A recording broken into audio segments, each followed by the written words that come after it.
期我们讲到如何设置钟鸣，今天胖叔就和大家聊一下。今天给大家分享一下。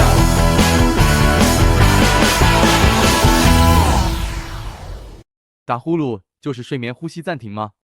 好的，胖叔先回答你的问题。不是所有的打呼噜就是呼吸暂停。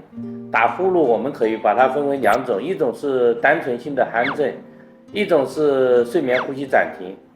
那么单纯性鼾症就是说睡觉的时候打鼾声音很大，超过了60分贝，但是它不会有憋气啊，不会有缺氧的这种情况。这种状态的话，我们叫做单纯性鼾症。而睡眠呼吸暂停是指的是7个小时的睡眠中发生了30次以上的呼吸暂停，每次气流终止了10秒以上，或者说平均每小时低通气次数，也叫这个呼吸紊乱指数，超过5次以上而引起的慢性的低血氧症以及高碳酸血症的一个综合的症状，我们叫做睡眠呼吸暂停综合症。